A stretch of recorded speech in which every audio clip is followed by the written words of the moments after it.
Hello, this is Thomas, and together with Rahil and Deborah, we, for our Sigsys project, created an AM radio receiver. The receiver had a couple of different components to it. The first was a bandpass filter at 850 kHz, followed by amplifying the signal using a high-frequency op-amp, demodulating the signal using an envelope detector, and finally amplifying just the audio signal right before a speaker.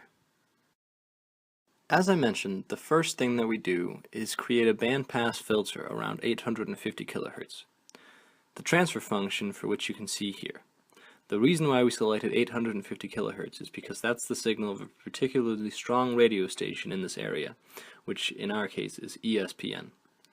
During our initial debugging with the signal generator, we used values of R equals 100 ohms, C equals 35 picofarads, and L equals 1 millihenry, which gives the bandpass filter a quality factor Q of about 53.5.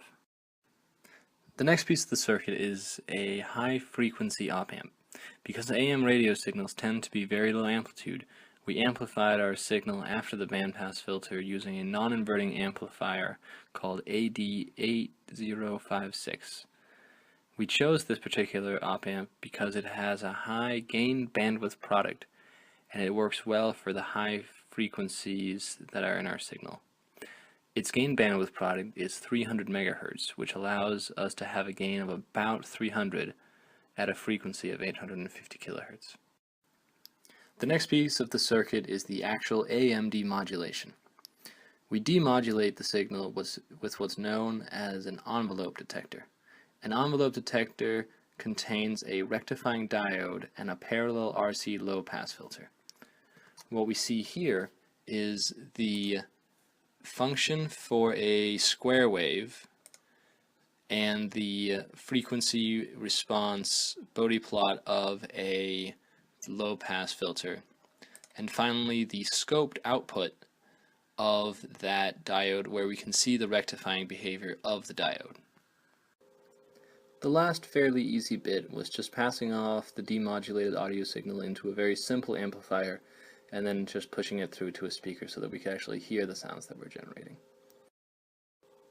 To debug our filters and rectifier, we used the signal generator instead of an antenna at first, so that we could hear a pure tone and guarantee that all of our components were working successfully.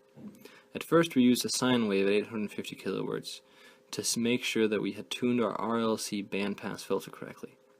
We then used the modulation function on the signal generator to encode one human audible sine wave at 2 kHz inside of the 850 kHz carrier wave to test our envelope detector. Had we used the antenna at first, there would have been far too much randomness and noise in order for us to really be effectively debugging our system.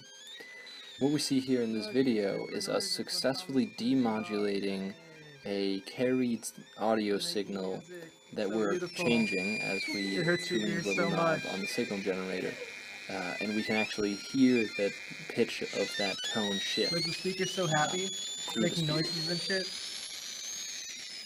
And look at the signal, it's so junkety. Yay, noises.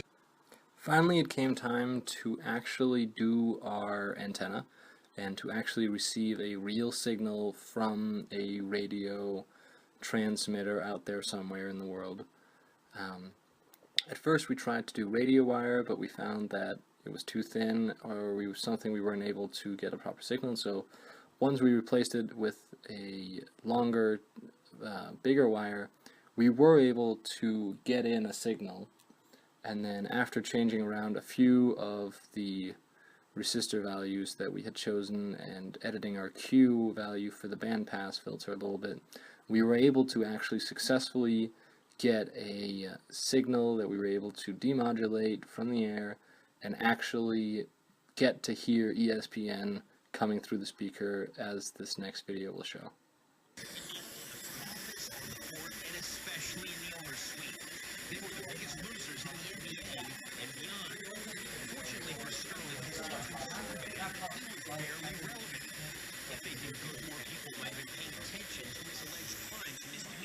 And that concludes the description of Thomas's, Rahil's, and Deborah's Sigsys project. thank you so much for listening. I know we've had a great time with this, and I hope you enjoyed the video.